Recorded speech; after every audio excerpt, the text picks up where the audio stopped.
Hey, Joe, could you give the two shot of us? It just always, yeah.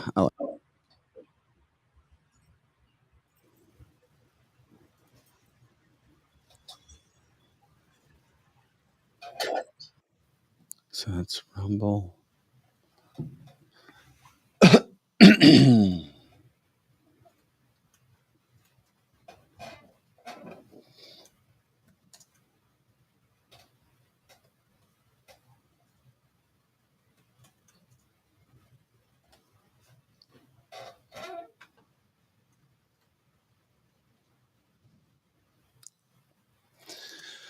Hey, everybody. Good morning. Hi, Angie. Hi, Bendy. Hello, Lizzie. Hello, Vic. Vic and Lizzie here. Pro Joe in the house as well. Getting ready for a Monday show. Lots of people on the show today, or at least two. Um, good morning, Sophie. Hi, Sherry and Kurt and Anthony. Ready for a big weekend? You're already looking for the weekend already? What did I say? You said something about the weekend. I had a good weekend. Hope everybody had a good big weekend. Yes. Didn't come around. Hope everybody had a good big weekend. Looking forward to a big week ahead. I just didn't know if maybe you were already got some great plans I do. for the weekend. No plans, but I'm already Looking for it. Never too early to look forward to the weekend. We're 30 seconds in and I'm ready for the weekend. Oh my gosh, that's funny. This is the show before the show. You guys know. I know we had a lot of new listeners, viewers jumping in on Friday's show with J.R. Moore, of course, on Antarctica and the craziness happening in our country and what's going on behind the scenes and two Joe Bidens, at least. Mm-hmm. Good morning, Trisha and Jeannie and Kim. Robert, great show Friday, he says. Thank you so much, my friend. Plus Kelly Mano. Love that lady.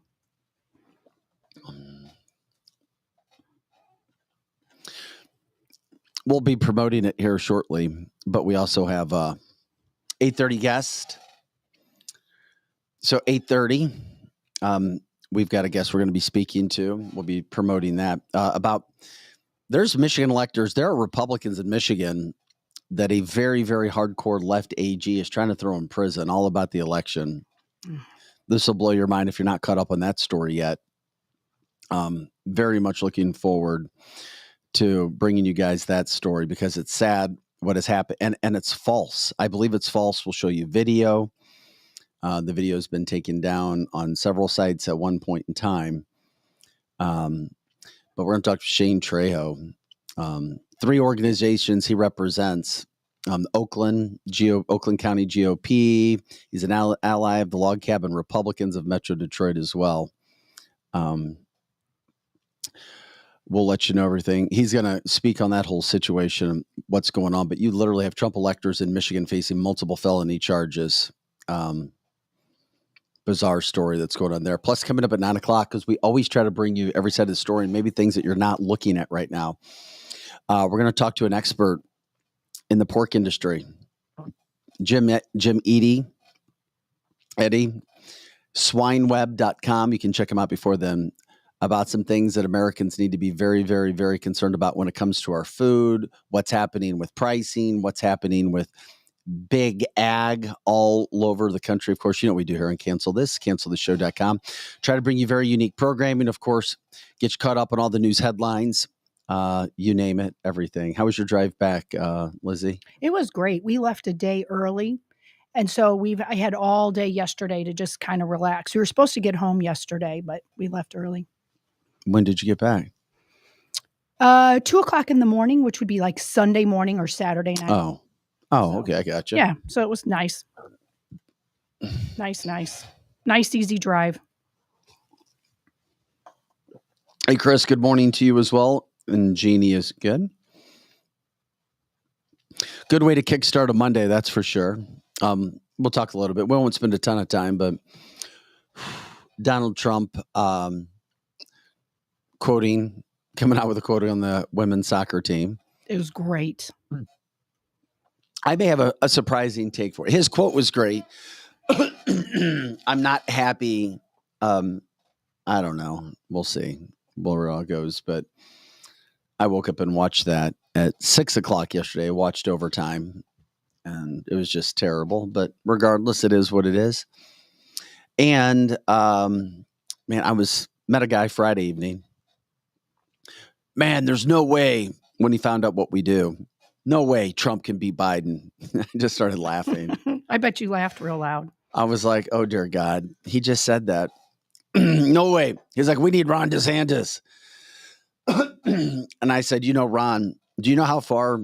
And this is an educated attorney, a criminal defense attorney, too. And he told me, I was like, do you know how far Ron DeSantis is behind, bud? He's like, well, I don't know. He didn't even know. He didn't know. Right. I said like 40 points. He's like, well, he can come back. There's a lot of time. And he was dead serious. Yeah. It was not alcohol speaking. Not alcohol speaking. Ron just needs to wait. Hey, good morning, Ben. Good morning, Paul. Hope you guys are doing well.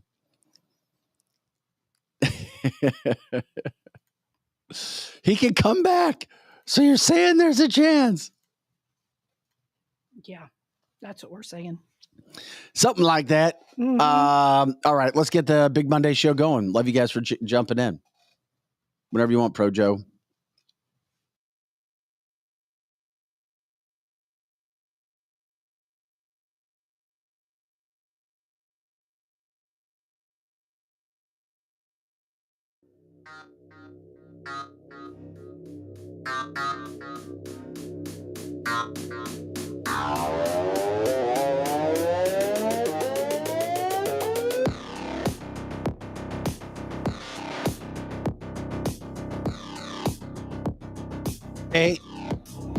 Hey guys, welcome in. It's cancelthisshow.com. I'm Vic Faust with Lizzie Sparks and Pro Joe.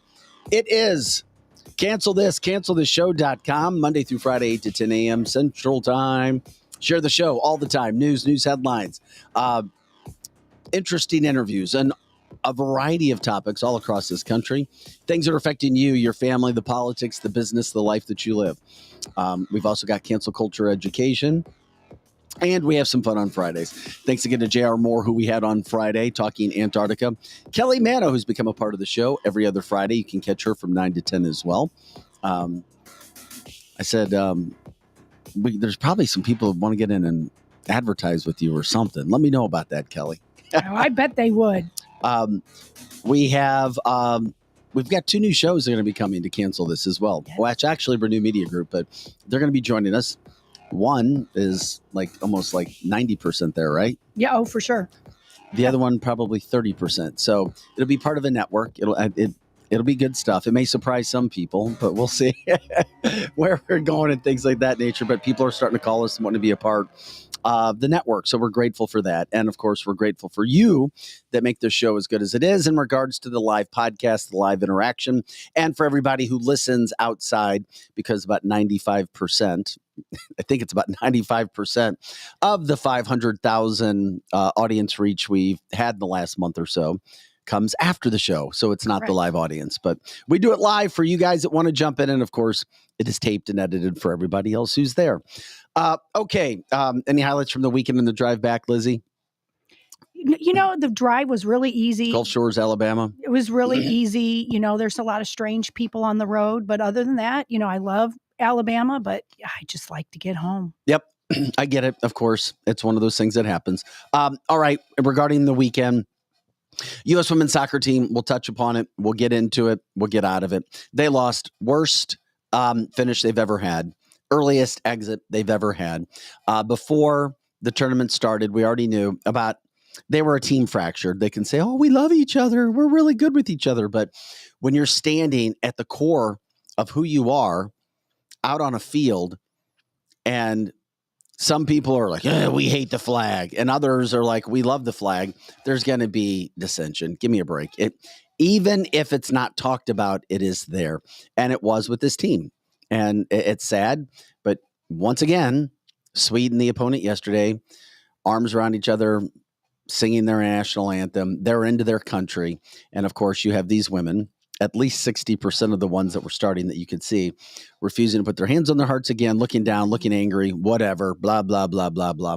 They go out, they lose. They get their asses kicked. I'm sorry. If you lose, you get your ass kicked. Mhm. Okay, they dominated the game, but they lost in shootouts. They would have won the game. They would have been up in penalties, 5 kicks. They would have gone up 4-2 and essentially won. They would have won had, guess who? Megan Rapinoe made her penalty kick. Of course she did. And Megan Rapinoe sailed it. She screwed over her team. She screwed over her legacy, and she screwed over her country. And that comes all after all of her bitching and moaning and look at me, because her career over the last 8 years has been nothing but look at me. Correct. Look at me, look at me, look. Oh, no, I'm doing this for young girls. I'm doing this for a whole society of trans people who are just, they're marginalized and they're treated in such a poor way by you mean conservatives, and F this and F that to Trump. And yeah, well, on the biggest stage, Karma said, hello, Megan, it's time to end your career. Excuse me. And she blew it. And she wasn't the only one. And it's very interesting. Tara says my husband thinks she did it on purpose. Yeah, I know a lot of people that think that too. No, being a former athlete, no, that's your legacy. Yep. No, it's really, really, really bad. So they would have won it. Then all of it, and they were rolling up until that point. They hadn't missed a penalty kick. Correct. And then the wheels fell off everything. Absolutely. And it's sad. Just remember what, and I like sports, and I have to watch ESPN to get certain highlights and things from that standpoint. But just remember, ESPN did they already had it in the bag. They did a 3-minute tribute praise piece to this woman on how she's amazing. But remember who runs ESPN. There are certain people within ESPN, and they've pushed these democratic, hardcore left liberal ideas and ideals on their people, on their anchors, on the stories that they cover. So you shouldn't be surprised. So they were planning on running this after an American win. Well, they ran that story. Then they went to the highlights yesterday morning. They've since changed the highlights. But yesterday morning in their first highlights, because I was watching this before I went to church, they didn't even show her missing the penalty kick. Oh, wow. That's a lot. They didn't make one mention to Megan Rapinoe missing the shot. That's why I wanted to get into this. And just it's, once again, not only can you not trust the national media, you can't trust the national sports media, which is sad. Sad, sad, sad. And then I think a thing that pissed a lot of people off is she was laughing. Yes, she was. But a lot of times in sports, when you don't know how to deal with emotion, you'll laugh or you'll try to smile it off, because you're taught that by coaches. Laugh it off, get up, forget about it. It happened, move on. But for her, there was no more moving on. No, it was done. It was done. And I think that's kind of what happened. Jay Saunders says ESPN is going the way of MTV and no longer being about what got them on the map. Of course, that's what happens. But as I know from a long history of being in local news, you're told to do what your bosses and or producers try to do. And if you question, then you're considered some sort of outcast. You're considered some sort of prickly person. How dare you? So anyway, ESPN effed up yesterday morning. They screwed up. They're a joke. They've always been a joke. They're going to be a joke. Because they are all about politics, and certain individuals try to push their agendas when it comes to athletes and voting a certain party and leaning a certain way with their liberal ideas. And it pisses me off because it's an athletic sports channel. Keep your freaking politics to yourself. Anyway, Megan Rapinoe, she got karma'd, and so be it. But the American women showing ungratefulness to this country. They say that they're not. They say we love our country. We just want change. Well, if you want change and you work for it, but show respect, and you don't. And of course, we're a laughingstock across the world for a variety of reasons, starting with the commander-in-chief, Joseph Biden. But anyway, check out what former President Trump, pushed out yesterday, a message after the game when it comes to soccer, because there were 3 of these players who have gone after him. I always have an issue. Once again, Megan Rapinoe and these soccer players were not provoked by anybody ever. No. Nobody went and started yelling at them to make them start to come out with this. They were not provoked. Nobody set them up. Nobody tried to poke them. They chose this themselves. So here's what President Trump said. Of course, you just knew that Trump was going to come out and say something about the soccer team when they lost, and see whatever he could. He said, quote, "This was at the real Donald Trump. The shocking and totally unexpected loss by the U.S. women's soccer team to Sweden is fully emblematic of what is happening in our once great nation under crooked Joe Biden. Many of our players were openly hostile to America. No other country behaved in such a manner." And he's right. They were all happy to be there, showing love for their country, not the American women. No other country behaved in such a manner or even close. All quotes. Woke equals failure. Nice shot, Megan. Oh my God. The USA is going to hell. MAGA. Now, I know that's comedy. Love that. I love that. I didn't love it. I did. I loved it. He went too far. No, I don't think he went too far. I disagree with you, Vic. I think she deserved it. She stood there. Well, actually, she didn't stand there. She knelt during the anthem right next to, and it was over Black Lives Matter stuff. And yet there was a black lady that stood right next to her that wasn't kneeling. Well, that wasn't yesterday, but that's continual. But that's happened over the course of a few years, yes. No doubt. Yes. Well, that's just that goes under the heading of you can't fix stupid. Correct. And Jeannie says they all suck. Yeah. Most of them do anyway. It's, and of course, yeah. What did Biden do? He praised the USST. I don't know what that means, Jeff, but you could let us know what that means. I have no idea. Jessica says nationalism only matters in other countries. Nationalism in the U.S. is racist, and it is, and it's because of the people who are pulling the strings, whoever they may be. And the figureheads for that, I'm sorry, right now are the Democratic Party, starting with the Biden administration. It's sad what's happened to our country. It is again. I mean, we're a joke. People make fun of us. They make fun of Biden. And then, of course, our athletes and our women who busted their ass. And the reason that I just wished he wouldn't have said, "Nice shot, Megan." Oh, I loved it. I loved every minute of that. That's the Trump that pisses the independent off. That's true, he goes in and he sticks that knife in and jabs it in when he doesn't have to. That's the only thing I'm saying. And then I think about the guy who I saw Friday night who can't stand Trump because of things like that. Right. And then, of course, Trump provides it again. But once again, no other American in the history of this country has faced more ridicule for trying to help our country than Donald Trump. So once again, walk a day in somebody else's shoes. We never know what somebody's feeling in their life or going through. We can imagine, but I can tell you this, nobody's gone through as much as Trump. So maybe when he just responds, because once again, he never provoked anybody. He didn't do anything to Megan Rapinoe, but these people started coming after him because he was the president. They started trying to stoke him. So maybe that's his way of trying to, quote, get back, blow off a little emotion, blow off a little steam. That's who he is. Well, Kimberly and I agree with her. He just said what a big majority of people were thinking. He just said what we're thinking. I wasn't. I wanted her to make it. And I despise her stances. Yeah. And I despise everything that she's about, everything who she's tried to be. I hate her personality. I hate her arrogance. I hate the pride at which she walks and smirks. And it's like there's some little demon on her or something. For sure. I can't stand it. She totally turns me off. But I also think of other women on that soccer team who did put their hand on their heart every time they had a chance to, who did stand up. And you can't force somebody to respect the flag. It has to be within them. That is true. And these soccer teams, because it's a microcosm of what's happening in our country when it comes to the nationalism aspect. And that's what frustrated the hell out of me. But I thought Trump went overboard, but whatever. His statement to me was perfect. Up until the point, nice shot, Megan. That made me laugh, and I get what you're saying. It gives her a jumping board for her people. I just wish he would have let it be. And then sometimes you don't have to say anything.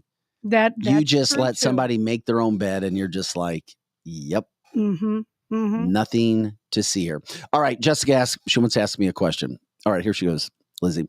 Vic, serious question. If Trump wins and another planned pandemic happens within his presidency, are you going to back Trump if he shuts us down for the greater good? I'm honestly not being sarcastic. Do you? I guess she means shuts down the like the pandemic before, where businesses were shut down. Correct. A lot of people who liked Trump, why they don't like him now is because he kind of went along with Fauci and kind of pushed the thing in your arm and all of that. And a lot of people, that's why they don't like him now. They don't care if he tweets. They don't care about any of that, but they're very afraid when the next election comes up. Will he shut us down? No, he learned his lesson. I hope so. He jumped into that. Nobody knew what was going on. Correct. The only people that knew about the pandemic were Fauci. Fauci was leading him right down that path. People were starting to die. You're like, what? You're the president. Of course, the reason you're the president and Trump's a delegator as well. You got to have people that you trust in positions to do the job that they're doing. Then it's like, oh my God, now I see the plan that was happening. Never again. There's no way that would happen again. Yeah, I do feel he was pushed into the decision. I do too. Forced into the decision. Mr. President, we have to do something. This is the way we go. This is what we've done in the past. Correct. Little did the American public know, because at that point it was 2 weeks to stop the curve or something, right? Right. But did you believe that? I didn't believe that. 2 weeks. And I said that to my kids. I tried. This 2 weeks is going to go on and on and on. Don't believe it and fight back. I told them that from the beginning, that this was some sort of a game that the Democrats were playing. I don't know why you asked that, Jessica, but that's yes, of course. It was a good, valid question, just because that's just some reason why people don't like Trump that did before. They believe that he could have done something about that. I'm kind of with you. I think he was damned if he did either way, because there were so many conservatives even that were scared to death to die. Yeah, it was worldwide, Angie. Of course. Yes. Of course it was worldwide. I mean, it was. So I don't know what he could have done differently. And like Jeff says, hindsight is a bitch. And of course it is. And not to get too off track, it is interesting. Robert says, if you believe in selected, not elected, of course, when it comes to presidential elections, not only in the United States, but all over the world, then Trump is a part of all of it. Oh, you're going to take us down this rabbit hole, Robert? It's not even Friday. Here he goes on to say, you don't think that the deep state couldn't take him out if they wanted to? Yes and no. Yes and no. Not without noticing. Yes, I think they. You mean like JFK Jr.? Oh, I think they want to take him down. They tried to take him down by giving him the sickness, and he didn't go down. So I think they want to take him down. Kimberly says this is great. I trust me. I'm with you on this, Kimberly. She's like, everybody makes bad decisions sometimes. We do. We sure do. Are you angry that Trump didn't rain down on BLM and Antifa? I felt he was trying to. Jessica, are you supporting another candidate? Is that why you're asking the questions that you are with Trump? I'm just curious. Yeah, that's a good question. She's a DeSantis person. I'm not sure that she is, but a lot of people like DeSantis over Trump because he didn't shut his state. Well, Kathy reminds everybody, since we took a right-hand turn here really quick, it wasn't Trump that pushed the cupcakes into people's arms. It was Biden. And in August of 2020, Trump was already opening the country. So, people can go back and forth, up and down, all around when that subject, no doubt about that. And then Chris said, yep, exactly, Lizzie. Never fell for it. Formerly working in healthcare for 22 years prior to the scandemic, plandemic, whatever you want to say, however you want to pop it in, that was going on. So anyway, we love you guys. This is cancelthisshow.com. I'm glad that Trump put out a statement. I just went, oh, nice shot, Rapino. Most statements make you go, ooh. Nice shot, Megan. Like, oh, Donald. So she's gone, but I can promise you this: she's not totally gone. She'll be all over the place. She has become an icon for the left, an icon of voice. She's in a gay relationship, so of course ESPN's going to push that and totally misuse that, which they shouldn't, because they don't promote all people who are gay and all people's votes. Correct. They cancel out people who are gay who don't agree with their political decisions, which is unfortunate. So she'll be around, whatever. I don't know. It's so difficult sometimes for people just to be nice. Right. People Be can't nice. be nice. Anyway, thanks for jumping in so far today, guys. It is cancelthisshow.com. Coming up in about, 5 to 10 minutes, I'm going to talk with Shane Trejo from Michigan, involved in the political scene there. There's Michigan Republican electors right there now who are facing multiple felony charges for crimes that they didn't commit. We're going to get to the bottom of this. It's a story that gained national headlines. You've got a very leftist attorney general in the state of Michigan. This all goes back to the election of 2020. Votes, no votes, mail trucks pulling into back alleys and pulling into warehouses.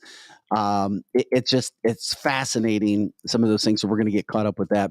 And then coming up at 9:00, what's happening with the ag industry that you don't hear anybody in news reporting about when it comes to the United States of America, specifically pork.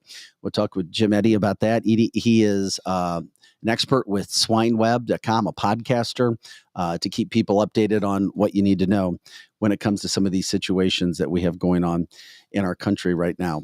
Also, just a sad state of affairs. I saw this come out on Friday. What in the hell is China doing? Being allowed to fund public schools for $17 million. That's craziness. What the hell? How did that even happen? It's happening. And if you're funding public schools, that means they're pushing money into our national education programs. Correct. Meaning the United States is accepting that money. Of course they are. Which means you accept it. And when you accept it, that means you do what the people who gave you money tell you to do. Yeah, there's strings attached now. That's just the craziest thing. And of course, they're doing it for the greater good and through the departments that they're, cultural programs and language programs. But give me a break. So we're going to jump into that situation as well coming up. It is, and finally, another subject we're going to be jumping into, I guess, Elon and Zuckerberg. Yesterday, word came out, oh yeah, we're going to fight. It's going to happen 100%. It's going to be live on X. Elon's new place. But then now Elon is saying he may require surgery before the fight, before that can happen with Zuckerberg. He says he needs an MRI on his neck and upper back. Oh, my. So I was like, damn, you tease. Mm-hmm. Come on, Elon. They allegedly have a cage match, but he says he's getting an MRI tomorrow on his neck and upper back, which could result in surgery. He says he's going to know later this week. He's scared. I don't know. He just said, quote, the exact date still in flux. I'm getting an MRI on my neck and upper back tomorrow. May require surgery, and the fight can happen. We'll know a little bit more this week. Now, Zuckerberg on the other says, hey, I'm ready today. Mm-hmm. He's ready to rumble now. Before I was put all my eggs on Elon to find a way to beat Zuckerberg. Mm-hmm. I know I had people who disagreed with me, so I don't know. Maybe the surgery that Elon's going to have is some sort of mechanical, he's going to cheat some way. Yeah, I wondered that too, if he was going to put some bionicness in it. He's going to chip himself. He's going to chip. He's going to chip himself. Yeah. Okay. Well, we can see where that goes. Mm-hmm. He's going to put Tesla arms on himself. Oh my God. That's funny. That is good stuff. All right. Hey, do we have our guest? Is he up? Is Shane backstage? Yes. Okay. Could we bring him up and kind of get into everything that was going on? Hey, Shane Trejo here. Welcome into the show. Cancelthisshow.com. Good Monday morning. If you could you let everybody know who you are, what you're involved with in Michigan, and then we'll get right into this topic of these Michigan conservative/Republican electors who are facing felony charges.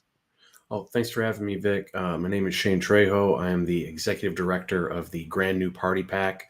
We're an organization that works to get America First Republicans elected in Michigan. And I'm working to expose the truth behind what's going on with the 16 Trump electors.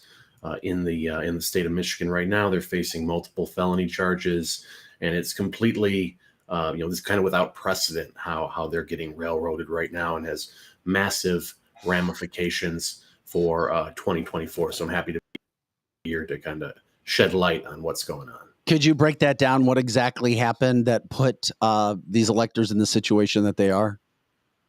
Okay, so after the 2020 election, it was marred with allegations of improprieties.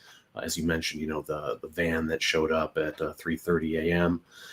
With all the mysterious ballots, that no chain of custody, no accountability, no transparency. So there was a lot of instances of whistleblowers, people who were at the polling centers, who saw all of this shady behavior happen. They were hauled off the floor.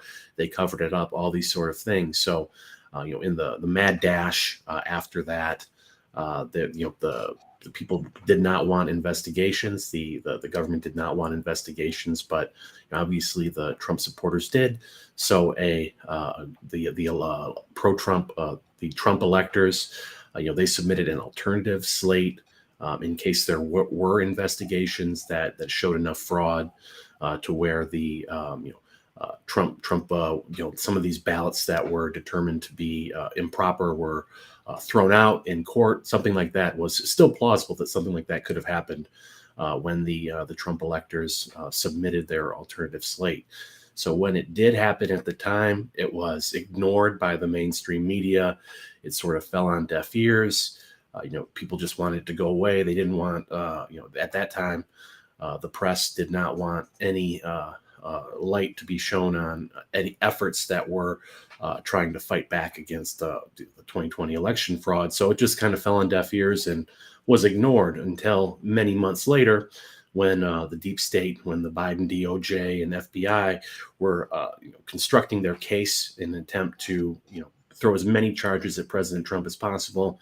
They kind of dug it up and put it back out there like it was some sort of secretive conspiracy or cabal of people trying to steal the election. So they completely reframed it and threw it out there, about a year and a half ago, and have been dogging the pro-Trump, have been dogging the Trump electors ever since. And then a couple weeks ago, it was announced by Michigan Attorney General Dana Nessel that the 16 Trump electors would be receiving a whole host of felony charges. And, a lot of them are just completely ridiculous. One of them is uttering and publishing, which is a crime usually for credit card fraud. If, someone puts out a phishing scam, if they're trying to solicit, social security number or credit card numbers from people under false pretenses, that's the sort of crime it usually is. But now it's being thrown at the Trump electors. So this is just a way for them to hurt, some of the most influential pro-Trump people in Michigan. These are like activists with significant networks. Now, instead of, being able to do their First Amendment right to push for the candidate that they want, they're going to be dogged with all these different legal fees and have to go through this ridiculous court proceeding. And what we believe is that it's all about connecting something to President Trump. We're hearing that they're going to actually potentially charge President Trump with racketeering charges and create, actually say that it's an organized crime operation for how they allegedly tried to steal the election from Biden and tried to hurt democracy. And they're going to have, the most far left judges and try to stack the court proceedings as much as possible to do what they can to throw President Trump in jail before 2024, the election can be had. So this is really scary stuff. This is Orwellian stuff. This is, something you'd expect to see out of, Soviet Russia or Mao's China, but it's actually happening in America right now. So I'm trying to rally support for the electors. We're going to do everything that we can to fight back against this ridiculous narrative that if these 16 people are, these charges are successful in the court of law and that they are found guilty in some sort of kangaroo court proceeding, that is the end of election integrity, and that is the end of the Bill of Rights and Constitution in our country. We're talking with Shane Trejo. He's the Grand New Party PAC Executive Director. Can you explain what your term is, Michigan electors, just for people who may not know what their job is or what they are? Well, yes, because we have an electoral college, so there isn't direct democracy in America. So each state puts up a slate of electors based on what candidate won in their state. So there's a process for Republican electors and Democrat electors, and depending on who won the particular state in a given election for the presidency, they send up a slate of electors. So the Democrats had their slate of electors, the Republicans had theirs, and the Republican slate of electors in Michigan, when the election was in dispute, after all the different allegations of fraud, so the Republicans submitted an alternative slate. This is not without precedent in our history. In 76, there were a dueling slate of electors, and that caused some controversy, and eventually Congress made the determination on who would be elected president. So it has happened before, and it has never been suggested that anything like this would be a crime. I mean, it was suggested, when the Democrats were wargaming on behind the scenes, potentially on what would they do if Trump won. This was suggested by former Clinton campaign specialist John Podesta as something that the Democrats might possibly do. It was suggested in Associated Press, mainstream media reports that this was something that was being considered. This was something that was a possibility, and it was never suggested that this could possibly be a crime. But the lawyers in the DOJ, the lawyers in the FBI, they were able to concoct this. They were able to spin this and try to make this out to be a crime, just in their mad dash to throw everything that they can at President Trump to try to get him thrown behind bars. And they want these Trump people to flip. They're going to be everything that they can to try to concoct this phony story that they can connect to Trump, because that's what they're going to do. That's why they threw so many ridiculous felonies at them. They want to scare these people, and they want to build the case against President Trump, make him seem like he's a criminal, so that they can jail him and do what they can. I don't know if they can possibly throw him off the ballot if he's convicted of crimes. They'll try. They're going to try all kinds of crazy stuff, and they're just started. And these 16 people, they're not, they're ordinary people. They're ordinary patriots, and they're being destroyed. They want to destroy their lives in an attempt to stop Trump, stop MAGA, stop the America First movement. And no matter where you are on the political spectrum, this is something that should terrify you, and you should oppose this based on principle. Shane, does this have anything to do with the infamous video that was found with a mail truck inside of a warehouse dropping off what appeared to be votes late overnight? Is this what you're referring to when it comes to electors seeing things that were going on that election night when the election stopped, and then Michigan, the state of Michigan, jumped right in? They were one of those states where it's like, wait a second, a bunch of crazy stuff just happened when the voting stopped.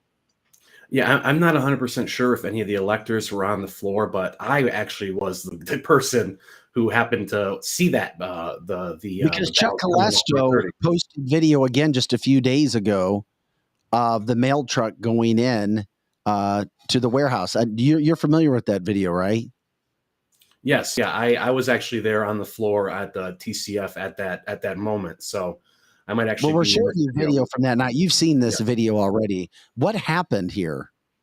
Okay, so what happened was at 3:30 a.m. on the night of the election, all the different poll challengers were basically disenfranchised. No one was able to look at the votes as they were being handled. So there were no votes. There were no ballots coming in throughout the entire night. Then at 3:30 a.m. here come all the ballots from an election worker van from we're showing video for our podcast listeners of this van that Shane is describing coming in late at night or early in the morning. Exactly. So 3:30 a.m. here come all the ballots, and no one knew where they were. I mean, obviously they could have processed these ballots, little by little, had them coming in throughout the night, so there could have been an orderly process. But that did not happen. They all came in at 3:30. Then all the poll challengers were, basically they were, the shift was over, so they were moved off the floor. And then when when they were processed, that's when we saw the Gestapo operation where it was boarded up. Anyone who tried to say that these tried to like actually inspect these ballots, they marshaled off the floor, and then they boarded it up so people couldn't see what was going on. So you were there that night, right there in that facility. yes, I was watching this happen. So I was, one of the people there on the floor watching this happen. I might actually be in this video because I was trying to, look at exactly. Oh, what does it say on the side of the ballot? Or on the of the van? What's the license plate number? So I was trying to get that information just to see, who's behind this operation. But it was actually a city clerk van. So, it was, they withheld the ballots for so long, never gave a reason why. And when the poll challengers saw improprieties happen, such as ballots that didn't have a crease or a crinkle in them, suggesting that they were never mailed in, stuff like that, they were told that they were the problem. And some of them were actually marshaled off the floor and basically treated like criminals for demanding for doing their job. Exactly. So that's what happened. And, the electors, I'm not sure if any of them were poll challengers, but they certainly were aware of things like this. And it wasn't just this. There were many other things that were happening, across the country as well that were just as shady. And so the electors were aware of all this stuff going on. That's why they used their First Amendment right under the Constitution to not go along with the coronation of Joe Biden that happened due to, in my opinion, instances like this happening across the coordinated fashion in all these different polling centers in areas in battleground states like Detroit, like Atlanta, Milwaukee, and other states, where Phoenix, where all this sort of followed the same blueprint to, swing the election, in my opinion. With that, Shane, how are people in Michigan taking this whole story? Because I lived and worked there for 11 years. And during my time, I saw a horrible governor in Granholm. And then I saw Snyder, a conservative, get elected and thought he was doing some good things from a business standpoint. Obviously, the Flint water situation was one of his undoings. My point being is that state can be red and it can be blue. Where are politics in the state of Michigan, especially this elector story? Because I know how local news is, and I know what they're going to say and how they're going to play things. Yeah, I mean, right now we're just trying to make sure that among solid America First conservatives that we're uniting around the electors, that we're giving them the support they need. At gnppac.com, we have the Give Send Go accounts for the different electors, so that you can support them monetarily as they get lawyers and fight this. So we had a fundraiser just on Friday as well at the home of one of the electors. We had about 150 people there show their support. So we're just trying to rally the troops right now. In terms of the state of Michigan and the state of our politics here in the Republican Party, it's not particularly good at this point. The Democrats have a trifecta. They control, they have the governor, the Secretary of State, the Attorney General, the House, and the Senate that they control, and they're passing through all kinds of crazy stuff, so-called civil rights for transgender people, red flag laws. Huge corporate welfare, massive budgets that are unprecedented. They're going to keep overreaching. And I think that they're going to continue doing that for years. And I think that eventually the public will realize, when they feel the pain of these Democrat policies, then they'll wake up and go back to Republican. But there's been a lot of corruption in the Republican Party here too. So you can understand how the voters got sick of that. But I think they're gonna have a rude awakening after years of Democrat control, and that's what will make them come back to the Republican Party. But in terms of what's going on with the Republican Party on the ground, a lot of infighting, a lot of anger, a lot of frustration. But I think that unfortunately the Michigan is going to have to feel the pain of Democrat policies before the voters wake up and turn back around and put Republicans back into office. Yeah, I was just concerned. I looked over at Lizzie because I was like, oh, it makes me sick to my stomach because everybody knows Michigan will be a swing state in 2024. For sure. And when you control the messaging and you control the media, those two work hand in hand. And I can only imagine what that state's going to do. Do Michigan Democrats really want to vote for Joe Biden? Because I'm afraid that state will go blue just because of the Democrats controlling every aspect of government in the state right now.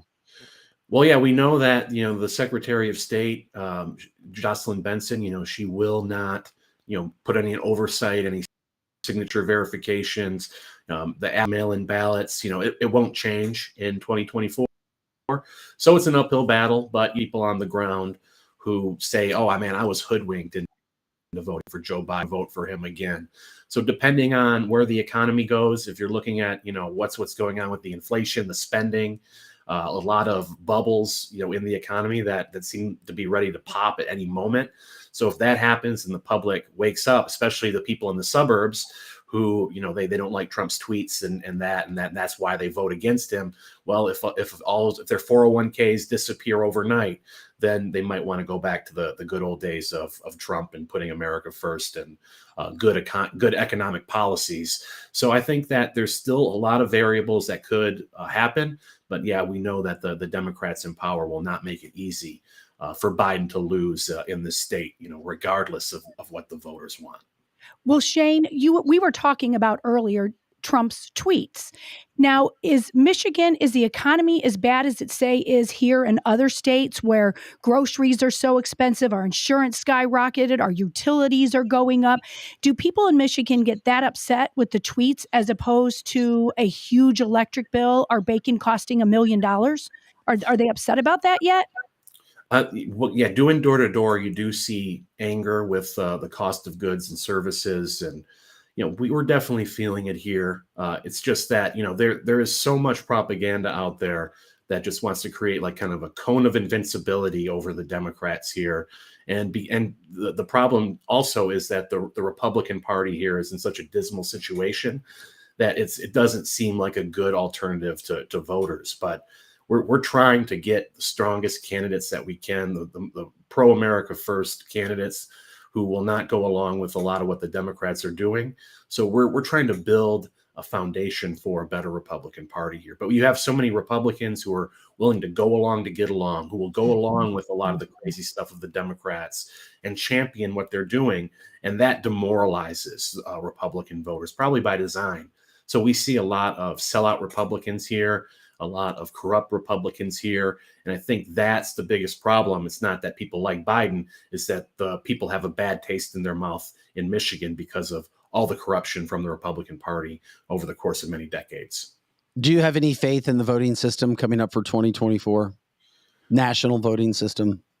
I don't necessarily have faith in it, but I think that we need to flood the system. We need to work every avenue. If ballot harvesting is not legal in Michigan, but it is legal in other states, Republicans need to do that. Republicans need to look at the rules that are in place and do everything that they can to boost turnout in these rules. I don't think that it's impossible to win. I think we just have to be smart. We have to realize that, absentee ballots, early voting, all these sort of things, we have to fight on that battlefield. And if we do, I think we can win. We have better messaging. I think more of the people are on our side. But if we are too stubborn to, fight the Democrats in the arena, they've long. We need to fight back again. Just take our ball and go home. We have to go turnout, push for absentee ballots, chase the absentee ballots, people to vote, and we can win. But it'll be an uphill battle. But it was an uphill battle for the founding fathers to achieve our country as well and fight for liberty. So it's never easy to fight for liberty, and we have to go out there and push the turnout as much as we can. And we can't roll over. Even in a crooked system, we have to fight and we have to win. Right. We need to push the turnout, and we also need to push that people actually show up on election day with eyes and maybe some cameras. Not that it does any difference, but we have got to show up on election day. And like you said, prior, and call our officials and email our officials. Take your Republican officials and email them about what you're saying. We've got to let them know that we're out there. Yeah, Shane Trejo, he is with the Grand New Party PAC. He's the executive director out of Michigan. Hey, before you go, people don't believe me when I tell them that Detroit, and I hope the Democrats in Michigan don't screw it up, was really on a rebound the last like 6 years, 7 years. And I'm like, people, you don't even realize the city of Detroit blows St. Louis out of the water.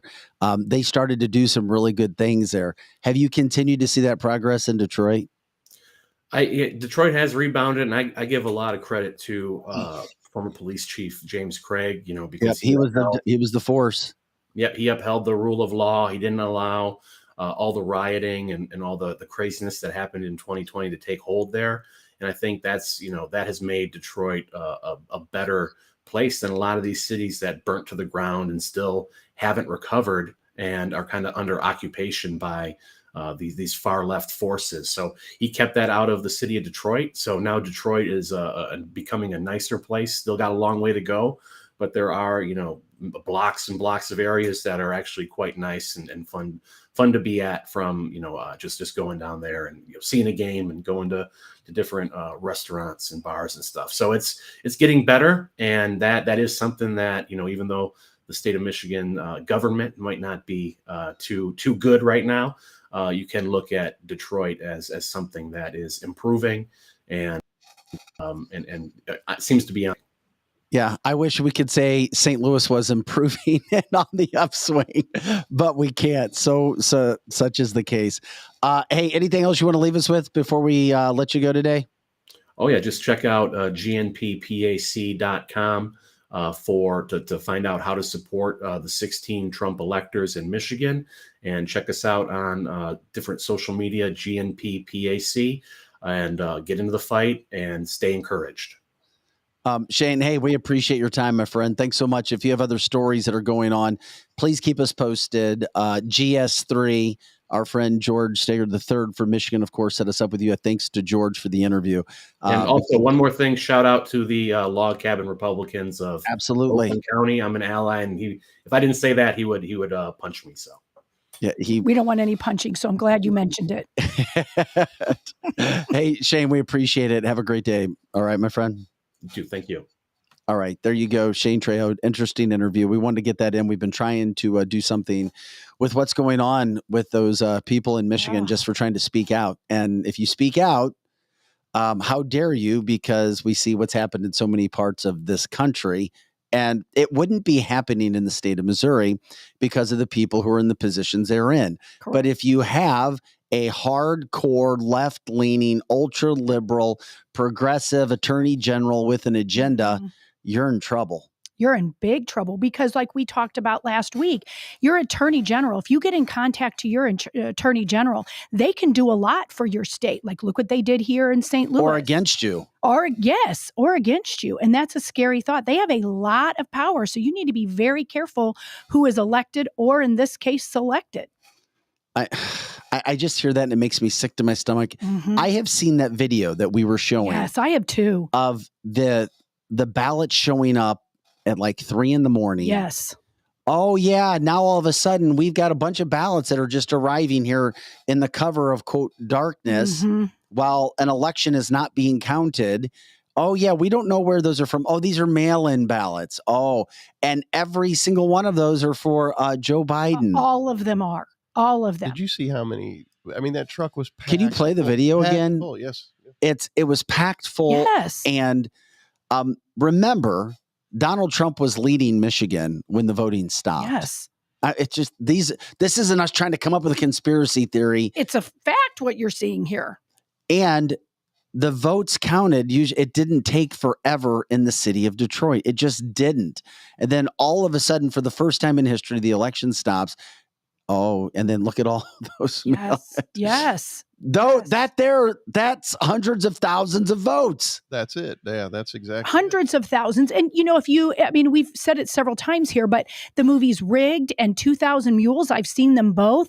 And it's just film footage over and over Yes, and Jerry. over everywhere. And it just boggles my mind that you can go and watch these videos and it happened. It wasn't transposed. It wasn't AI. And people just think we're so It wasn't stupid. AI. No, it wasn't AI.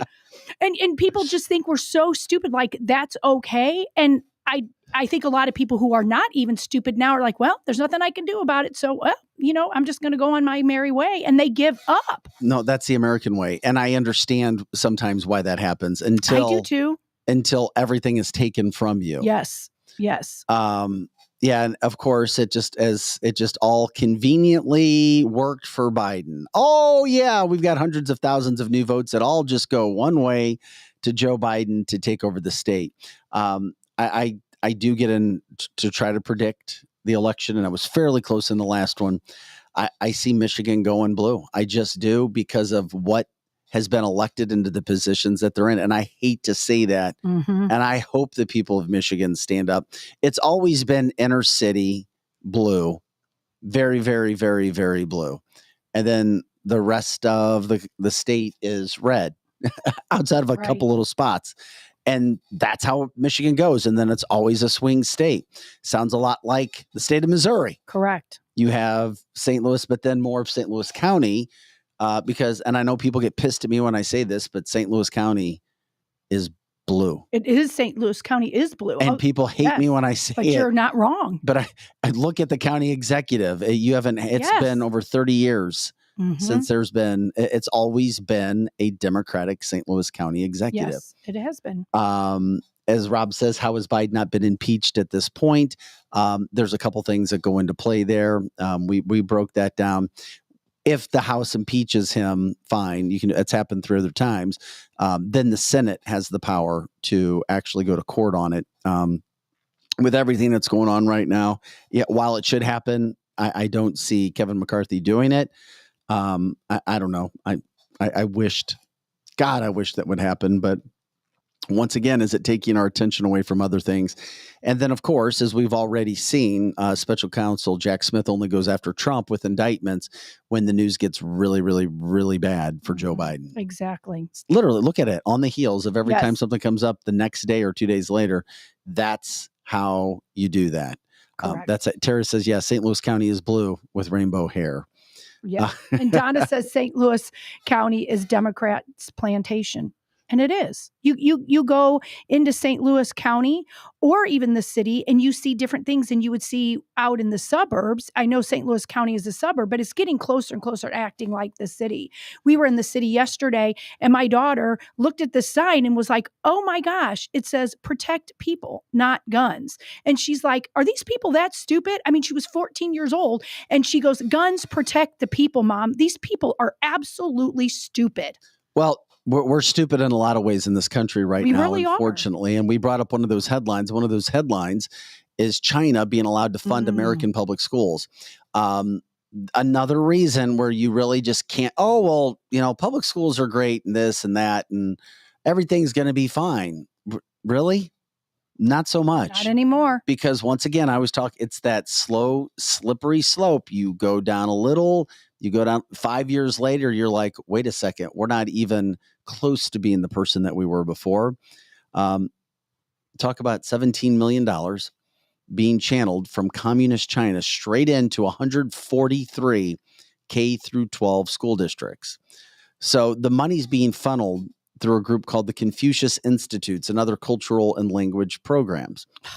So Republican Representative Jim Banks got word of this. So he's demanding the education department take action with urgency. Once again, liberal leading education department. So they're targeting schools. Guess where they're targeting schools? Close to military bases. That's crazy, but not surprising. No, so we all see it. But once again, Democrats will be like, oh, conspiracy theory. Where's Joe Biden? If Trump was in office, this wouldn't be happening. It'd be done. It'd be over. That money was cut. But it's happening now. So they're bringing this in. And thank God for the Parents Defending Education. It was a report by their organization that showed that the states they have close coordination between the Chinese Communist Party, the CCP, and U.S. schools. So they're working in conjunction with each other. Not only are they 143 school districts, you're talking 34 states and DC. And they have contracts that are active still to this day, according to that report, in Texas, Kentucky, those are 2 red states, Minnesota, blue state, Oklahoma, very red state. Well, it's a red state. Well, still. Oklahoma, I think, is the reddest state. Well, but they've got some people in Missouri, maybe the reddest state. Well, that's true. Not one Democratic official is elected to public office currently. Oklahoma, Oregon, and Washington. Those are the active contracts where it was still going on. Why hasn't that stopped yet? So the report, which is called the Little Red Classrooms, reveals that $17 million has been funneled, as we just said, through those organizations. Now, it also says, and this is the thing that got me, that it has ties to 20, that group, the money that's being funneled, Lizzie, to school districts near 20 U.S. military bases and 3 of the nation's top science and technology high schools. Mm-hmm. And why do you think that is? You kill America from within. From within. From over time. Yes. You kill America however you can. I know people are talking about TikTok at one point in time. This is much bigger than TikTok. Oh, correct. TikTok was a diversion. I mean, if you're going to get rid of TikTok, you have to get rid of Facebook, Instagram, all of it. I don't think TikTok is the Antichrist, but I think what you're doing or what you just said is a humongous problem. Well, huge. The report also goes on to say, while the U.S. is not officially part of China's Belt and Road Initiative, Chinese state media, once again, is touting the work that the Confucius Institutes are doing to further the CCP's global influence in America and across the globe. And of course, when you have a guy like Joe Biden in office and everybody else who's in the positions that they're in, leading the helm, in charge, everybody is abusing us. People are taking us and doing whatever the hell they want for us because we're more worried about transgender issues, and that's what the media wants to talk about. That's what politicians want to bring up. Let's defund police. Give me my security detail, but I don't want defunding to be even a question. It should be happening everywhere. Lack of police. Who cares about high prices? Be happy you get what you get. That's the message from the Democratic Party. Oh, we want Trump. If you talk Trump, we want Trump. Right. That's all they talk about. That's it. While they're ruining our school systems. And like Greg has a point, and he was asking, did my children ever have to deal with Singapore math? No, briefly they did. And then we fought back and didn't want that. We saw very clearly. What the hell is Singapore math? Well, it's similar to Common Core. It's very similar, and it comes from China. And does it work? No, it's just like Common Core math. It is BS. Why are the Chinese so good at math? Well, good point. But Chinese are good at a lot of things, for sure. And it's called work ethic. It is. They've got a very good work ethic. And that's why that's a good point that you just made. That's why a lot of Americans bought into Singapore math. And it's very much like Common Core. But it takes you a lot longer to come to a problem. Instead of 4 + 4 = 8, it goes on and on and on and on and on. Singapore math is just like that. And that just shows that the Chinese government has been putting and infiltrating our education for quite some time, because Singapore math has been around for a couple decades. Oh, wow. It's crazy. So it's been here in our school system for a long time.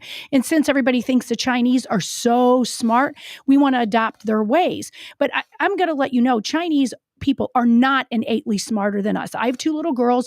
Well, they're not little anymore, and they're Asian. They were adopted from China, and we've got 5 kids. All of them have the same work ethic, but they're honestly intellectually not any more smart than our Caucasian kids. But I'm telling you, Lizzie, I think there's more intelligent people in China than there are in the United States. That's because of their work ethic. Well, that's not because of their math of program. Course. Yeah, no, I get that. And so but Americans feel like, well, if we just take and adopt their math program, we're going to get smarter over here. That's not true. That's not true at all, because our work ethic hasn't gone up. More like we need to adopt their discipline. Boom. Correct. Exactly. Not their math, their discipline. Yeah, we have just such lack of discipline. Well, we're going to continue to talk about it too here in just a second. We're going to talk with Jim Eady from swineweb.com. What the hell is going on in America? Another issue that national media won't tell you about when it comes to the ag industry, when it comes to pork, what's happening, some scary things there. But once again, we don't try to scare people. We're trying to educate. This is cancelthisshow.com. I'm Vic Faust with Lizzie Sparks, Projo Engineering, making sure we look and sound as good as we possibly can. We appreciate you guys jumping in Monday through Friday, 8 to 10 a.m. Central and all the time on our site, cancelthisshow.com. You can go back and check out different episodes and information. And one you should check out is Friday's show on Antarctica. J.R. Moore was a massive success in regards to talking about things that are happening there, who has visited there, our military personnel there. Just a lot of things. Plus, Kelly Mano and I and Lizzie talking about the Mandela effect, which was a lot of fun. That was fun. I was thinking about Mandela effect things over the weekend. We were too. We were too, trying to see things. But we're grateful for our partners and our sponsors. You can check them out at cancelthisshow.com. Our show sponsor, Complete Auto Body Repair. Once again, Complete Auto Body Repair. That is Curtis Barks and crew. They've got their bowl and towing as well. They continue to just kick ass when it comes to your vehicle in the St. Louis metropolitan area. Everything from your car, from A to Z, they'll take care of you. They're also looking for techs right now. All kinds of people. If you want a suit job in sales, they'll take care of you. 7 climate controlled facilities that you can work in as well. All you have to do is go to completeab.com. You can ask for Sandy Travis, our friend. She's the HR director. She will take care of you from that standpoint. Nothing short of 100% truth. Honest. Everybody who works there seems to love it. And we love the fact that they're a big part of our show. Kathy Helbig Strict with Experience Realty and Steve Strict with New Age Health Wellness. By the way, coming up Wednesday, Jason Redman, we're going to do a whole segment on straight health wellness, everything that's going on with what they offer for men and women. It's going to be 100% health wellness, what they can do to help you, all of that. So we'll get into all of that situation. That's Wednesday. Also, Vehicle Protection Group, please give Todd at vpcnetwork.com an email. They're looking for a couple people to literally take inbound calls for car warranties. And their top people are making 6 figures. You show up, you take inbound calls, you help people with what they need. Once again, email Todd at vpcnetwork.com. Let them know you heard from cancelthisshow.com. Strategic Air Services is the best luxury service to fly out of in the St. Louis metropolitan area. And I thought about them over the weekend when I saw a woman. She was told by United that her bags didn't show up and, they're in Chicago, we'll get them to you. Then nothing happened. But she had an air tag in her luggage. The air tag told her where the bag was. And it was not where they said it was. Long story short, after days of going back and forth, she ended up getting a flight, went right there. It took her 30 seconds to get her bag. Now, these are things that can happen. So if you have an opportunity where you can fly, you know that Strategic Air Services is going to be a great place for you.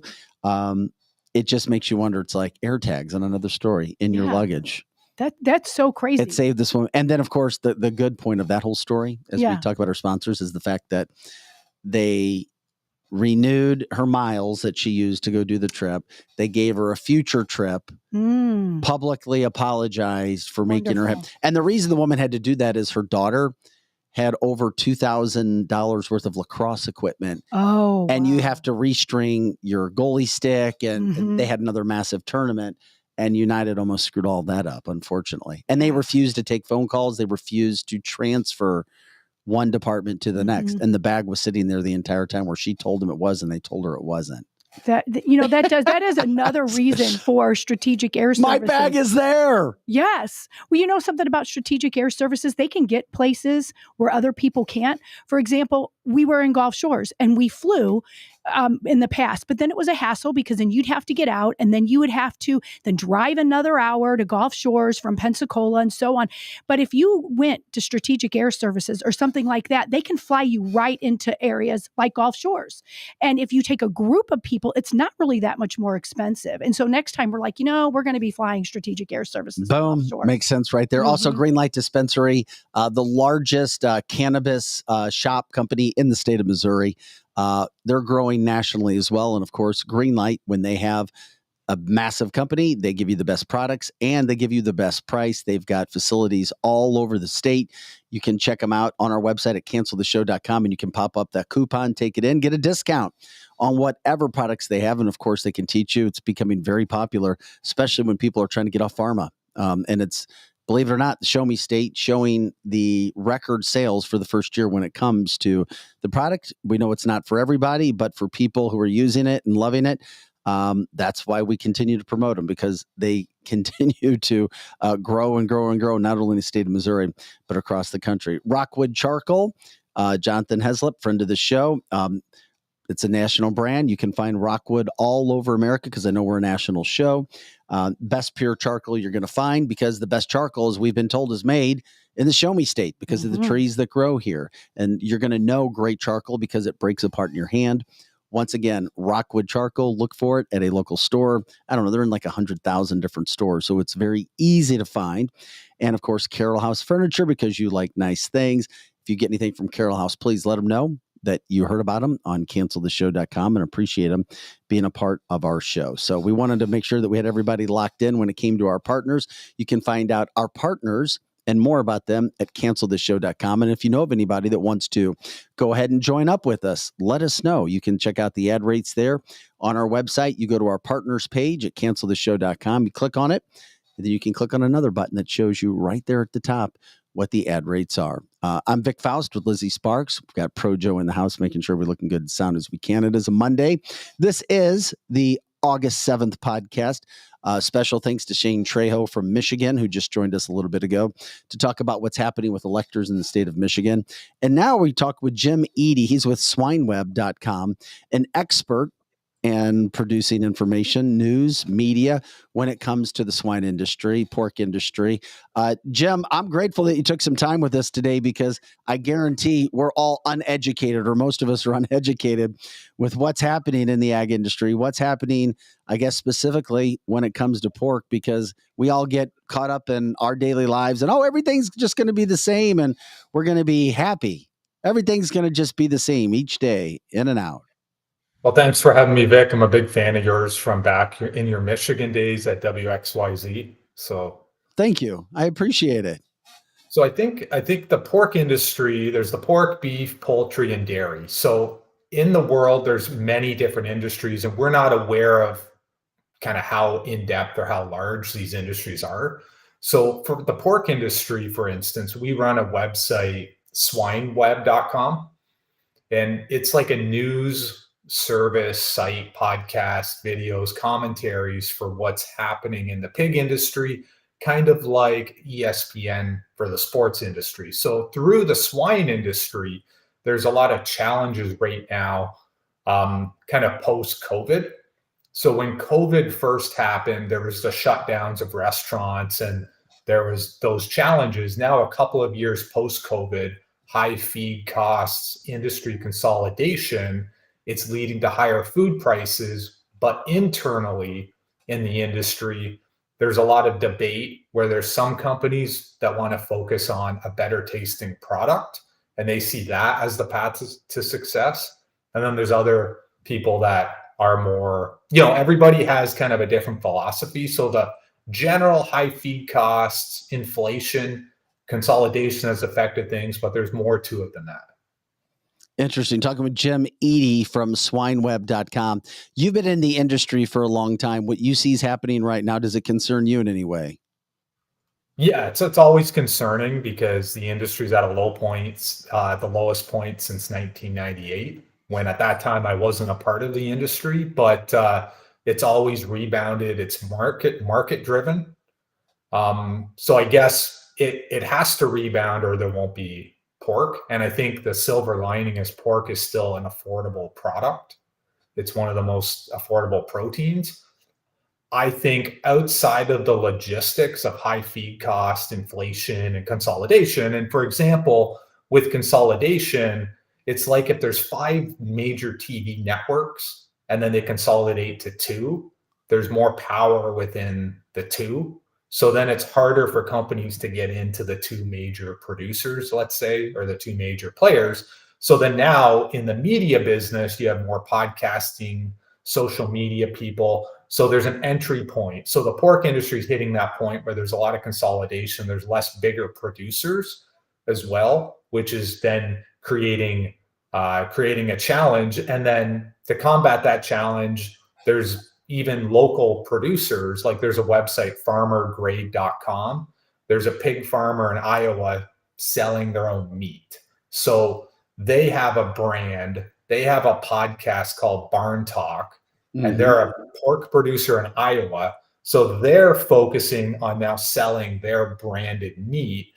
And that will, again, kind of rival the grocery stores, which is more of the national big companies like Smithfield Foods will get in the grocery store, and they've got the chain of supply and demand. And because of the inflation, because of the consolidation, it's opening up opportunities now for producers to sell direct to consumer.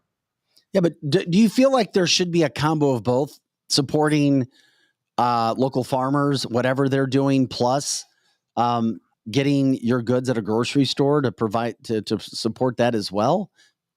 Well, I think the industry needs to get on the same page. So there's a genetics company that has a Jersey red Duroc that they've worked on, Genesis Genetics, for 20 years, which provides the most flavorful meat. They are focused on getting a better tasting product but to feed the pig, et cetera, it's a little more expensive. So there's challenges on getting producers to buy their genetics because it's a little more expensive. But their take is flavor will drive in the end for consumers, because beef prices, people pay high prices for beef, not as high for pork. So they're in the belief on a national scale, their product needs to be in the grocery stores for overall consumer demand. And then I see what you see is on a boutique level. I feel like if this will do farms who are selling the farmer grade meat, and there's other local farmers that are doing it. If we can create more demand locally, I feel like then that can kind of expand on a national level if people can connect with the brand of the local producer. So I think there's a combination, but when's it going to end? Is it the high feed costs that are the challenge, or is it the product itself? Gosh, that scares the hell out of me to hear It is that. scary. Hey, by the way, on a lighter note, you do know where the pork steak capital of the world is, don't you? You talking Des Moines? Is it?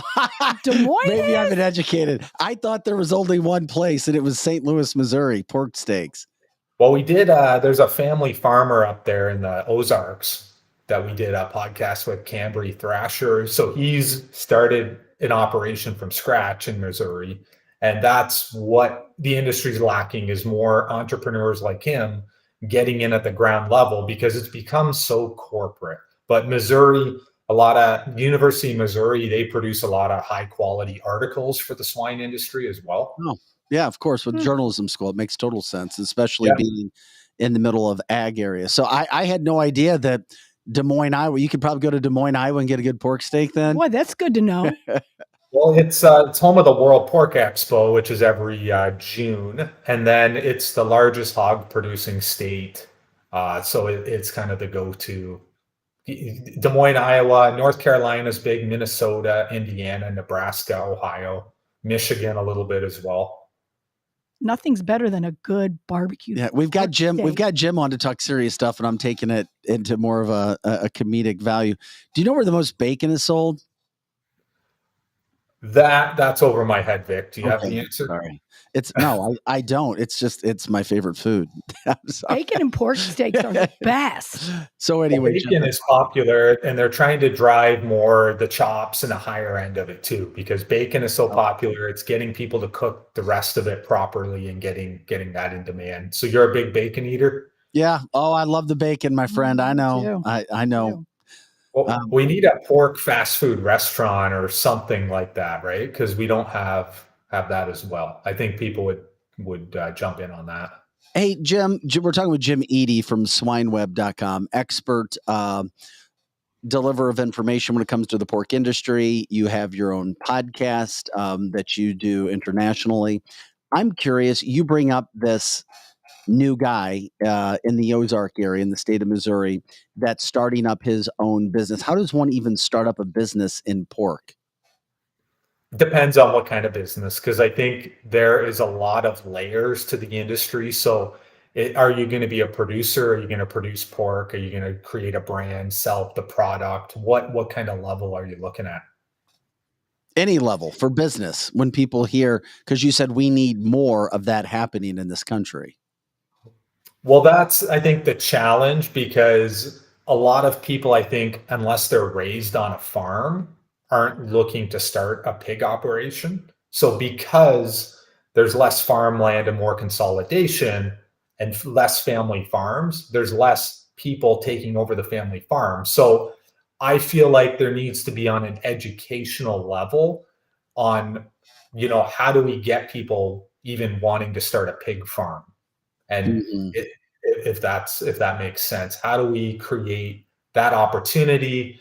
And it isn't something people are jumping in on. From the business side of it, our website took off because 18 years ago there was just magazines, and we saw an opportunity to deliver content every day. So we got in on the media side. And then the business side, there's a lot of ag tech companies which are launching apps for, how do you monitor disease outbreaks? How do you manage record keeping for your pigs? So there's the business side of it that a lot of entrepreneurs are coming in on the tech side, because the industry in ag is a little behind on tech. So that's kind of where some of the opportunity is. But the big question is, how do we get people wanting to start a farm and have a family farm, generational family farm? Jim, I just don't see if it's a great thing if you tell us that you could be down to just a couple massive producers because of what's happening when it comes to the monopolization of the businesses. The big continue to eat up the smaller when they become bigger, and then you're left with two options. That's going to be an issue, isn't it? Yeah, that the pork side of it, there's still in the US like 10 to 25 significant companies, but there's basically a top 10 that control a lot of the pigs.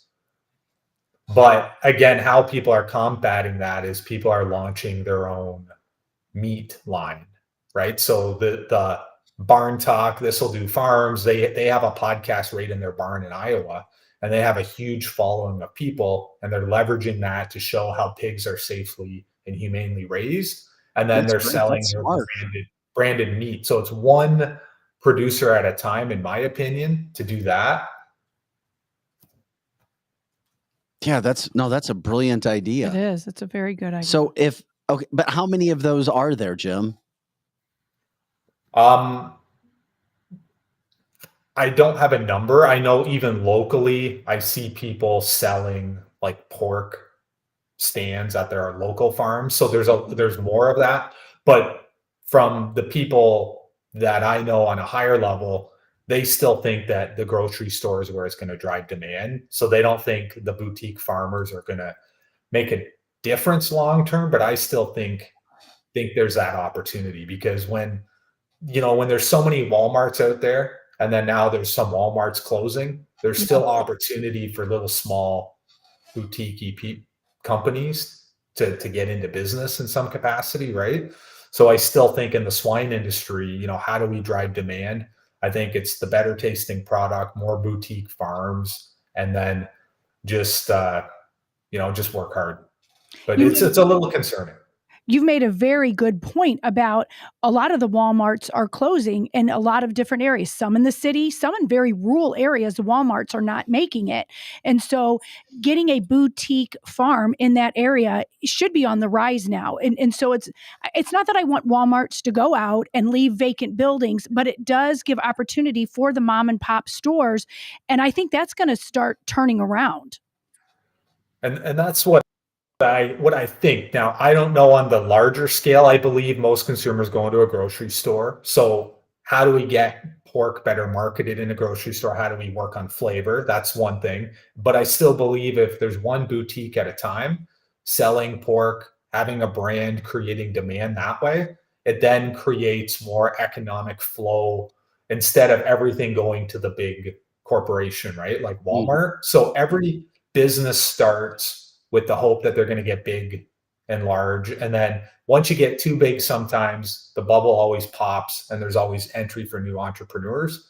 So I still think in the swine industry, it's that, because if you can create demand locally and then someone else can, and you keep building collaboratively together, I think the story will win out in the end. And then on the national level, I think, in my opinion, just focus on a better product and then creating even a brand, like having a fast food restaurant for pork, or creating more pork on the menu, and just creating the awareness to the consumers that this is a great product. Our prices are going to continue to go up regardless, aren't they? Over time, they consistently have, but it's time will tell on the food level. Pork is still one of the most affordable proteins. Mhm. But in Canada here, the prices have kind of subsided a little bit. But I do notice in the US, when we go get groceries, you guys are higher than we are. And we used to be able to go to the US to save. Oh, wonderful. And now so it's cheaper here now. Of course it is. Yes. I'm sorry. It frustrates me when I hear that and see those things happen. We want to be heading in the right direction, Jim, not in the wrong direction. That's for sure. Hey, is there anything that we haven't asked you about that you think is important for viewers and listeners to know about your industry, the ag industry, anything from that standpoint, maybe to help themselves, put themselves in a good situation, maybe now, or things that are coming down the line? Well, just people in the pork industry have a real passion for the business. They take pride in feeding the world, and everything is up to par. There's constant government inspections. Animals are treated great. So I think sometimes there's a misconception of that, but everything is regulated. People in the industry love what they do. They love feeding the world. And I think it's just continue to buy pork and know that there's more than meets the eye. All right. Jim Eady with swineweb.com. Once again, swineweb.com. You can check out more about what he's doing. How can people check out more of the podcast and the what you've got going on? Everything's on swineweb.com, or our podcast channel is swinetv.com, or you can search swineweb.com on Anchor or Google Podcasts. All right, Jim, we appreciate your time. Hey, thank you so much for taking some time to educate us today, my friend. Thanks, Vic and Lizzie. Have a good day. All right, talk to you later. You too. Love Jim, his information. What a really good interview when it comes to info. Wow. I thought he made a very good point too about the Walmarts. And if you look around in our area, and if everywhere, there are farmers markets. And if people keep going more to farmers markets, their prices might be a little bit higher, but the meat there, and even pork and steaks, they're definitely better, and they taste better, they're fresher, and something is going on. That just shows that the Patriots of the world and all of that are wanting alternatives to Target and Walmart. They want to go somewhere else, and that's why Walmart is going out. Of course, there's crime, but it's bigger than that. People aren't going there as much. I'll tell you what, there's two places I go to. Should I mention them on air? But yeah, sure, okay. Yeah. Go ahead. Flint Hill Market and Menino's Market. Oh, they're Poway. wonderful. Yeah, those are in the St. Louis area for our national yes, listeners. Yes. Rollo's Meat Market is a place where we go and get our meat, which is very similar to Menino's. And if you go to those places, the meat is so different. It tastes different, and it's only slightly higher. It's really good. Where do you get your meat? All over the place. You're all over the place? I Yep. am all over the place, 100%. I just... Yeah, you look at everything that's happening right now in the country. That's another one of those. I get afraid when I see any sort of massive companies taking over all the other companies, and it takes away the competition. It does. And then you're like, oh, okay, great. Now we're dealing with this sort of situation. This is cancelthisshow.com. I'm Vic Faust with Lizzie Sparks, and we've got Pro Joe running the boards. Special thanks to Jim Eady with swineweb.com in regards to everything, swinetv.com, which he has going to check out his podcast. They're really good. They're informative when it comes to the ag industry. So glad that he took some time to jump in with us today. I also wanted to point something out. It's good news. I mean, Sound of Freedom movie's now up over 150 million. I don't know if you've seen some of the things that are happening. There are still individuals for whatever reason, who are trying to tear this movie apart. Case in point, I don't know if you guys saw the headlines or not, but there are certain individuals who've been pumping out this story that a St. Louis area man, a Chesterfield man, was the funder of Sound of Music, and he was arrested on child sex trafficking charges. Don't believe the hype. That's not true. Well, coming up tomorrow morning at 8:30 a.m. on our podcast live, if you want to hear him live, or you can get it anytime. His attorney is the Scott Rosenblum. And Scott Rosenblum is one of the best criminal defense attorneys in America. He's based out of the St. Louis area. He is this guy's attorney. And oh, wow. He's coming on tomorrow? Yeah, so we got Scott on tomorrow. Very good. That's a big story. And he hasn't spoken out, to anybody else really. So we'll have Scott on tomorrow at 8:30 to explain what's going on with this client, what actually happened. The point of this story is also, why are there people trying to tear apart a great movie? That tells you something about that person. If someone comes up to you and says something bad, I would keep my children away from that person. There's something odd about that. But this is the deal again. Media takes a headline, and until you hear all the information, and this is what sucks about our society. Oh, we read a headline. Oh, we see news come down. Oh, and that's like, you are guilty until proven innocent yet again. So Scott will join us tomorrow, good friend of the show, to explain what's actually happening with that situation. And if you haven't seen some of the headlines yet on social media, you will. There are people who are trying to promote, and it sounds salacious and, funder of the movie Sound of Freedom, now charged with child sex trafficking. It's not true. I'm sure Scott will get into it, but he's not really a funder. He's more of a donator. So it's in a small amount. So I can't wait to hear about it. And not specifically to the movie, but Angel, but the studio making the movie at a small, and there are lots of people across the country who are able to do what he did. And I'm just telling you, it's an interview. Besides, you never want to miss Scott. Scott's terrific. He's great. We'll catch up and see what he's got going on. But if you haven't seen some of those media posts or social media posts, you will. Did you see any of those yet, Lizzie or Projo? I have. I saw them late last night and early this morning. I have not. And it's very interesting. And that's why it's very disconcerting to me, the people that are trying to bash this movie. Either they didn't see it and they're just left wing and they're bashing it due to headlines. But if they saw the movie, there's nothing bad about it. There's nothing political. It's just speaking of a true story and bringing awareness to human trafficking. So what in the world is wrong with that? So you really have to look at the people that are bashing it. They either have zero credibility, or why? Why are they not defending people helping human trafficking? You really have to look at that individual. There's an issue there with them. I guarantee it. Well, people know what we do here. And if you don't, we try to do interviews and we try to do original content. Yes, there are stories and headlines that we cover and give our opinions on it, but you also try to go deeper and get the interviews and get into some of the topics that you're not going to see with local news and or national news. That's why we do that. You won't want to miss that. So we'll talk to Scott about what's happening and how things get out in the media. And then before you know it, this is what's happening. That's what's happening. And of course, this guy hired the best guy he could have hired, of course, that being Scott. So Scott's taking care of that. He'll join us tomorrow at 8:30 to talk about that client. Can't wait. Another interesting thing, did everybody see what happened with the social media star, the Twitch influencer, Kai Cenat? He was given away. I guess it was PlayStation giveaway in New York City. And then you had what appeared to be hundreds, if not thousands of young kids in New York City tearing up anything and everything in their way. It was a chaotic scene. When exactly did that happen? I believe it was Saturday, wasn't it, Joe? I know it happened over the weekend. I didn't even know about it. Oh, no, there's pictures and, cars being destroyed. Yes, it was awful. If you saw it, oh my gosh, they were wrecking a town. And of course, there's pictures all over the internet, there Joe. is. And if you say you're giving away something free. You're going to get thousands upon thousands of people there. And then it became chaotic. And what I wasn't clear, because I've heard different stories, is why it got out of hand. I don't know if it's because he wasn't really giving the prize away, as some people say, and others were just like, it's just a crowd of crazy hoodlum rednecks, whatever, that were all there trying to cause a problem. There were no rednecks. Okay, I just tried to be politically correct, and I wasn't. You're right. There was no rednecks there. It was just.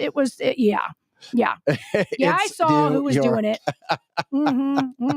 Yeah, you're right. The NYPD is still looking for people who. It only takes a few usually to ignite something that's born. You got a bunch of different stories that are going on here. One, somebody being allowed to bring a bunch of people into a place. Correct. Two, kids today, how they're being raised, what they're doing. What's really funny is there are so many Twitch influencers that do giveaways like this all the time. This is not so that would work with us. Right. We're gonna give a Twitch. We're gonna do a giveaway in downtown St. Louis and create a riot. Yeah, let's do it. Let's give away a picture of Vic framed and go to downtown St. Louis. We just took a bad turn there. We have to go up with something. We could. You're right. The Twitch. I've heard of it too. And reading the stories, it's like Twitch influencers giving away. Now, nobody on. I mean, we're on Twitch. We have Twitch, but that's not a big one platform. person that watches us. And it might be me. I'm not sure if that one is somebody but we else. haven't promoted ourselves on Twitch either. No, we never have. But maybe we can get on Twitch and offer a really big prize and go to downtown St. Louis. It's just total bullshit to see these kids doing what they're doing. Yes. Going out there. I mean, I can promise you this. My kids would never be caught dead doing something like mine that. wouldn't Never. either. No. It starts with the parents. Where are the parents? Correct. Where taking are they? care of these kids? Yes. Raising them in a way. And this is what concerns me about where our society is headed as well. And I don't care if I sound like a grandpa. We have seen it deteriorating, especially. We have. And it takes a while for kids to get to a certain point. But my God, it just seems like everything is worse. Everything is worse. It is. Under Joe Biden. I'm sorry. It just is. It is. And where are the parents? If your kid is going down there and you see this occur, where is the forefront of saying, go down there and behave? But they're down there. And you know what they were doing, Vic? Did you see any of the video? They were jumping on police cars. Police officers, there was over 1,000 police officers there. And a lot of them were injured by flying objects and being whacked from the back of their head and all kinds of stuff. Yeah, and these were kids. These were kids. These weren't adults. It wasn't BLM. It wasn't Antifa, as far as we know so far. These were stupid ass, spoiled ass brat kids who need their asses beat and beat severely over and over again until they freaking know and appreciate what they actually have. Right. They don't have any clue how great it is to be able to go in a city that used to be nice, because now they just beat the hell out of Spare the rod and spoil those kids. Oh, well, I don't even know that some of those That's kids what my parents would have done to me, my uncles and aunts. I would have gotten a Dr. Scholl up the butt if I had done that, for sure. For sure. But that's the problem, is I don't even think that these kids necessarily get beat.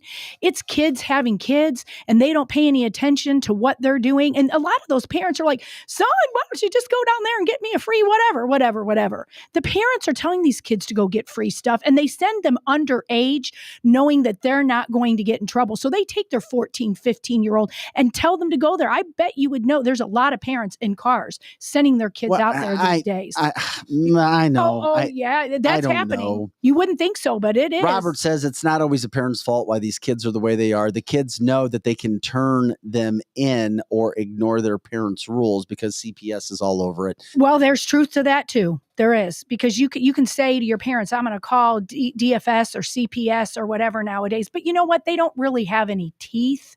So it's like, go ahead, let them call.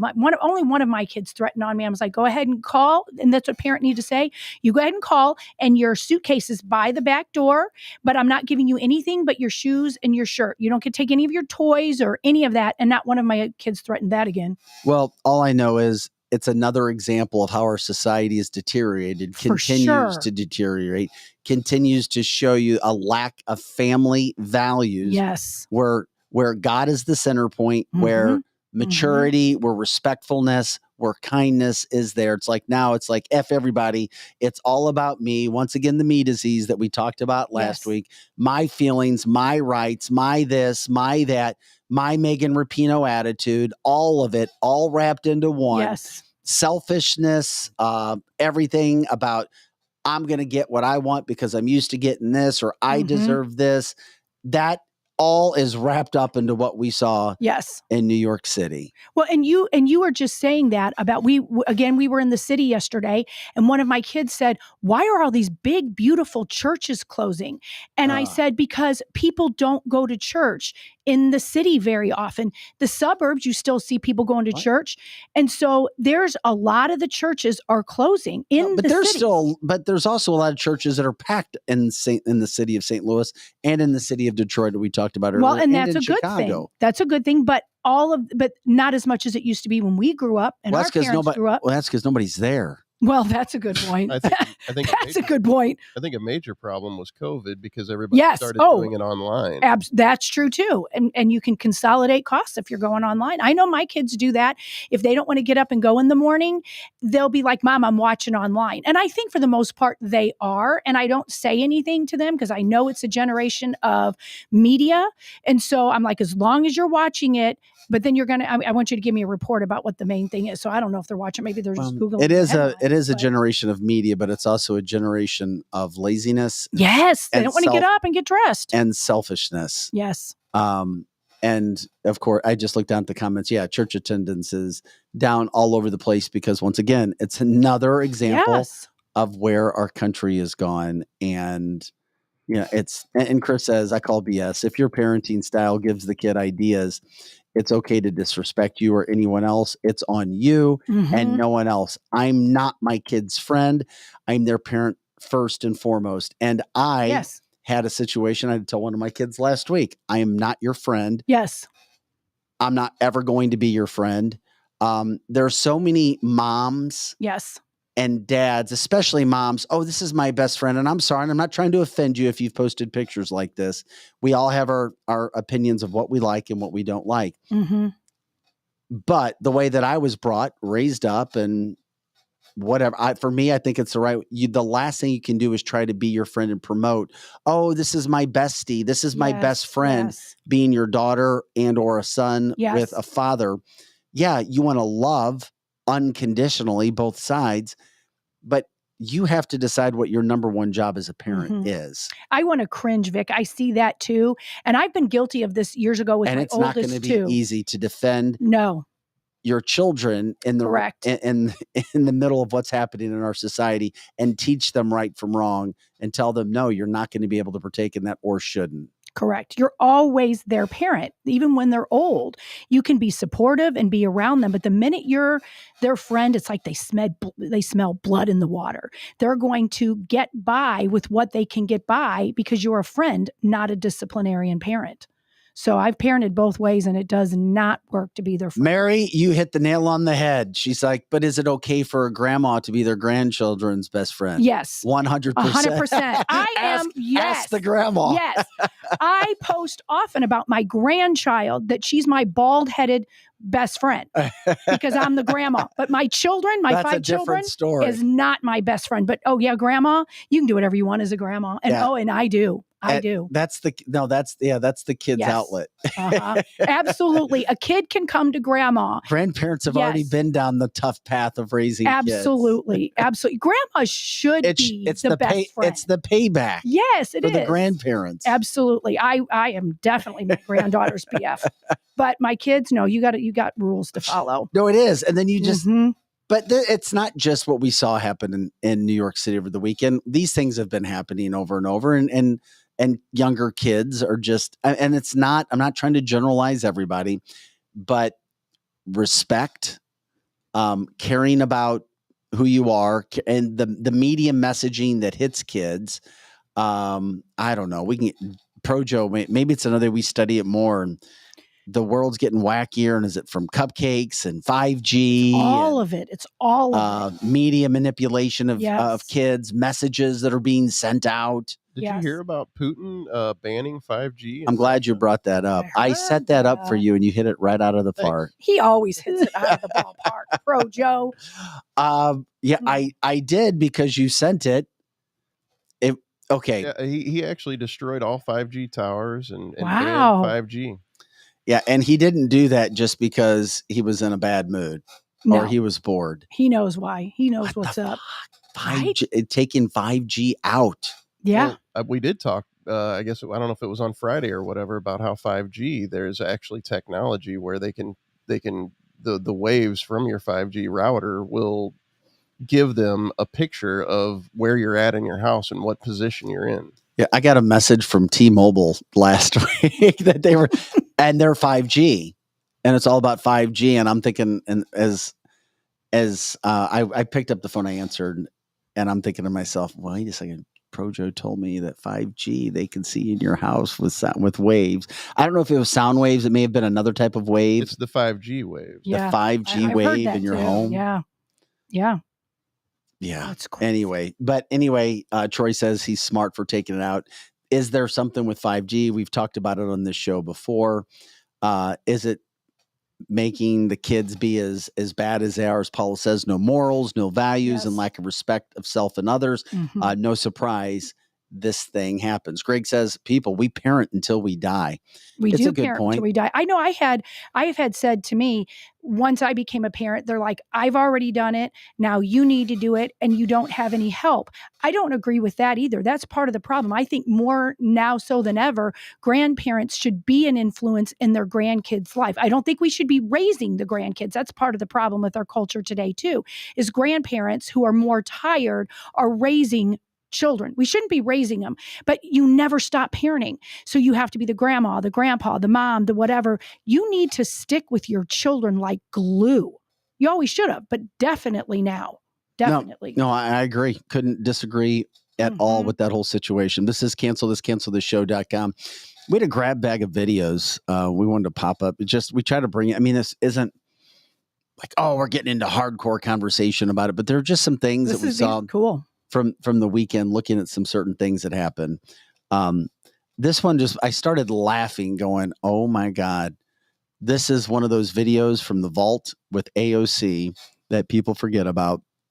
This whole situation that's going down with Trump and, he was he was an instigator. He had it all done. It's his fault. Don't ever forget in the hours after January 6th, what AOC said. But you don't find this video out and about that much. Enjoy. And that there were actual officers working with this, and we never got to the bottom of that, and we never got any answers about that. And then to this day, we're just supposed to pretend that never happened. I have no idea what happened to the people on the inside who were very clearly sympathetic with what was going on and opening the doors wide open for that. And I'm supposed to sit here and pretend like none of that ever happened. I respected her when I first heard that. I don't know. I guess that's why she's been shut up. Yeah, Donald. Yeah, exactly. Yeah, that was great. And we're going after Donald Trump because he started all of this. And I don't understand what's going on. Right. And she knew, just like Jessica's saying. AOC, she may not have. Who knows? Well, but then she was claiming to be right in the line of fire during the insurrection. No, yeah, she wasn't. We already saw the videos. Right. Just don't ever let that stuff die. Just remember, sometimes, once again, we need to look at those scorecards, all those mini scorecards and evidence all over the place to remind people, once again, what happened. And when it did happen, even the Democratic cheerleader AOC is like, this was an inside job. Yeah, you think? Yeah, of course it was. Right. Jack Smith's not going to put that out publicly. Neither is anybody else on the Democratic left going to put that out there. Let's just talk truth. It's about truth. You may like the left, you may like the right, but you got to have some truth.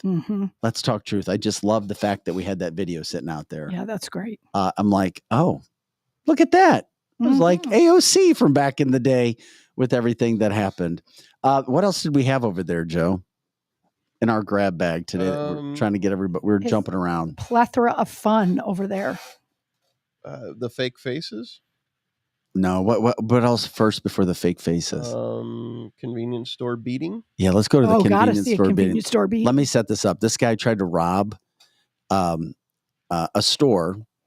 I believe it's in. I think it was in New York. Yeah, this is good. And the Sikhs were like, "No, we're not going to have that." And they responded. Now, no charges have been filed, but the district attorney may file charges at them for sticking up for their store. Check out this story because these guys are like, "We're not going to take it." Here you go.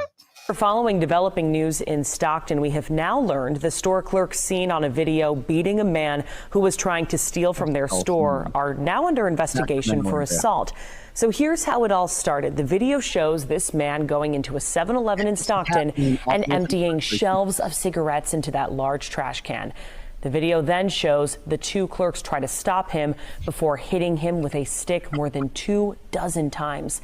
The store clerks now say this man stole from their store 2 other times and threatened them. Stockton police say they are investigating the man who was beaten for robbery and the clerks for assault. When the investigation is complete, it will be sent to the San Joaquin County District Attorney for review. Then it's going to be up to the DA to determine what charges, if any, are filed against the store clerks. Following developing news in Stockton. Fantastic. Like Paula says, that is fantastic. I don't know whether to laugh or cry or whatever, but that was just heartwarming. Didn't you think? Like the guy comes in and threatens you and steals from you 3 times. So what do? You pick up something, you beat the hell out of him. That was so fun to watch. Rob says if people did this more, crime would drop. Absolutely. Jay's worried they will charge the clerk. Mary says ass whooping.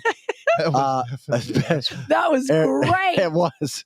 Guy will think twice before he does that again, but he's got to learn how to walk again first. Yeah, that is a very satisfying video. Aaron Donna says, try that in a Sikh town. That is great. That is great. Joe already said that if somebody would come in here, he's got his device there and he's just going to give him a whoop ass too. We wanted to give you a laugh today too. Oh, I mean, that's it's just funny. that there's nobody who deserves to be treated like that more than these people who just feel entitled. They know that police have been defunded because of politicians, because of liberal left ideas. We're going to go do whatever the hell we want. We are above the law. F all you mother truckers. We're going to take what we want. This is my life. I'm going to get what I want. I can take the shortcut. Screw all you all. And the Sikhs are like, no, not happening. We are going to take care of this. And they did. I was trying to check out that stick. I don't know. I was hoping it had like some heavy metal thickness to it. I couldn't that tell. it would break bone when it hit bone. It looked like a really thick, like broomstick. Yeah, that's what I thought was but a broomstick is just gonna. It's more like This one was thick. Like I'm one of those like little police ones where they throw it out. That's great. That's what that guy, I mean, he literally needed to have his kneecaps busted so that he never forgets and that there's an example in video. Because I tell you this, that's the kind of deterrent that gets out. Absolutely. Criminals see that. Yes. But then again, you also have the issue where people go in and you have store clerks being shot.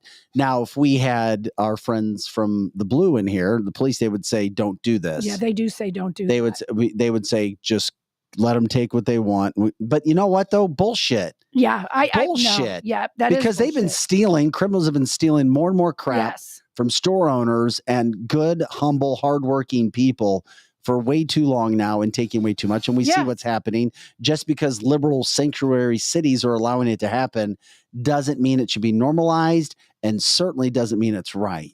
Exactly. And if it's your 3rd time of them coming in, they were pissed off and ready. Hey, if Trump's looking for a VP candidate, I say the guy with the stick. Me too. Yes, that would be a great motto for him, or an election tagline. Trump's VP is the man with the stick. Dave Wenzel says the man that was robbing the store actually asked for a soda to go after his beatdown. Oh my gosh, that's hysterical.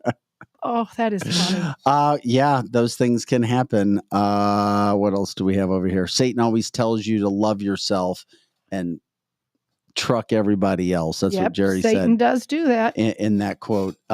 Hey guys, before we get another just interesting, funny video from the weekend that I saw, because this is our grab bag of stuff, entertaining stuff. Have you seen the fake video or the fake mask video? I don't think I've seen that one.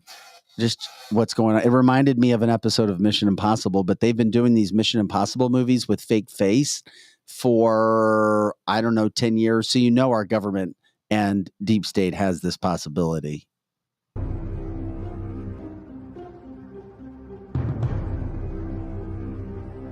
You can't tell me this is normal. Look at his forehead. This is bullshit. That's a mask. That's a skin mask. It ain't normal. Look at it.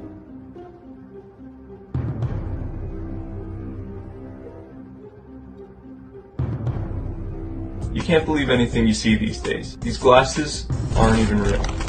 Neither is my face. All this stuff was 3D tracked on using these dots that I drew on with this marker. Actually, the marker isn't real either. Neither is the background. Or my face.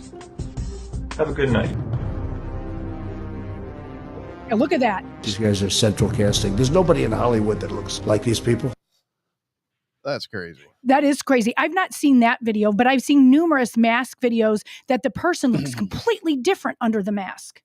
And that Joe Biden one, that is obviously somebody different. The face looks completely different. So I'm glad they showed that side by J.R. side. Moore, we showed pictures Friday. Yes, again that same picture. It's bad stuff that's bad going on. stuff. By the way, Aaron Bland said, yeah, that was crap. He's like the guy in O'Fallon you had on that got arrested. Oh, yeah, for shooting the car thief. We should be able to protect our property that we work hard for. Absolutely. You know what he did? Because he's such a badass now, we need to have Chuck Charles back on. He no longer lives in St. Charles County. He moved to Dutchtown. And he feels like he's just as safe in the city of St. Louis as he does St. Charles County after that happened to him. Yep, because I think this is just my words, that he can just shoot somebody there and get by with it. But out here in St. Charles County, even if you're innocent. Well, we're going to have him on again. We do need to have him on soon. He's got a story right now. Well, he's in the process of trying to get a pardon. Yes. And the problem is, if you get a pardon or trying to get a pardon, it's between the first steps you have to take are getting $70,000 to $100,000 in money secured. Wow. It's the first thing, because you have to go through the legal process. Yeah, and that's expensive. And you have to get the right kind of attorney to get a pardon. Correct. I mean, and that's what's sad. I mean, we try to give all kinds of information on this show, and that's another one that's not fun to hear. The price of freedom. The price of freedom. Yes. I did talk with Chuck recently, and so he's trying to figure out how to handle that whole situation right now. He says that his friends have asked him, why would you care about it? Don't worry, you're working now, you got a great job. He's like, no, it's about the whole intent. He's like, because I didn't do anything wrong. Correct. I don't blame him for wanting to do that. I wonder if he could set up a GoFundMe account. Well, yeah, I mean, I've talked to him about it too. It's a lot of money to try to get a GoFundMe. It is. But it is. You got to try and start somewhere, I guess, to do whatever it is that you can possibly do. I don't know. I don't know. Because Aaron brought that up. Did we have anything else? Do we have another video to pop just in our grab bag? We do. It's the Obama one. Do you want to hear pastors going after Obama? Yes, I do. I absolutely do want to hear pastors going after Obama. It was a group of pastors speaking. Yes, I do. To force Africa to accept same-sex marriages, and African government said, we don't allow that stuff here. And Barack sanctioned Africa. Well, Biden duplicated the same thing. Biden said the same thing, trying to force Africa, different countries of Africa, to accept same-sex marriages. And if those countries don't, he will sanction them, starve them. How in the world men knocking up men mean so much to America that you will use your power to starve a baby, starve a woman, because a country want to uphold God's law? Wow. Yeah, take that for wow. what it is. Yeah, take that and think about what you want to think about there. And a point to be taken about is we're worried about too many things right now, and we're talking about too many things that don't matter, and it's ruining our country. All these social issues, and they're not biblical either, by the way. Interesting from the line as well. By the way, guys, did you hear? I did not hear this, and I don't know. I didn't see this anywhere over the weekend in my show research. The chef's blood sample they took as evidence. The chef from Obama has been lost. Yes, I heard that. Of course it has. I did not know that. What have you heard about that, Lizzie? I heard it from 3 different news sources that his blood was taken, and when I'm not sure who asked for it, to be honest, though, they can't find it. They don't have any of it, and that his body is not anywhere where anyone is allowed to take another sample either. I don't know where his body is, but they're not allowed to take another sample, and that sample is gone. How convenient. I mean, that's not an accident. We know that is not an accident. And why? It's in the same place where all the money that they lost is at. Yes. And all the kids that they lost are at. Correct. Yeah, we showed. Have you heard that supposedly? I've heard this from 3 or 4 different sources too. Obama was there at his house. Yeah, I've heard the rumor. The problem is, it doesn't matter whether we'll never know the truth. State police has the investigation. State police are doing that from Martha's Vineyard. Now we're hearing Doreen says the chef apparently was writing a book as well. Right. Yeah, Jeannie says they probably cremated him pretty fast. Yes. We showed you guys the pictures last week of Obama with a black eye and hand all bandaged up. Yeah, just some crazy cover up, whatever stuff that could possibly be going on. Man, oh man. And none of that is an accident. And Troy reminds everybody it's because Michael is not a woman. Right. That's exactly right. And I didn't hear this. Obama said his hands were bandaged from golfing. No, they're not. Yeah, that is not true. Not like that. Not after not you like that. Golf as much as he is. No. Or Trump. That doesn't happen. No, that does not happen. I don't know. Not unless he was using the golf club like Tiger's ex-wife used on him, and he hit something in his downswing from smashing somebody. Right into the water. Right into the water. Or a ball, or hell, we don't even know if they, whatever. It is what it is. Hey guys, this is Cancel This. We appreciate everybody jumping in with us again today. We're grateful for our guest that we had today, Shane Trejo from Michigan, with a political PAC explaining the plight that Michigan electors are facing now from a Democratic attorney general because they spoke out against the 2020 election. And then also Jim Eady from swineweb.com learning about the pork industry, ag industry, what's happening right now. So we're grateful for that. Coming up tomorrow, we know we have Scott Rosenblum. He is representing the Chesterfield, Missouri man who was being accused of, quote, trafficking a child.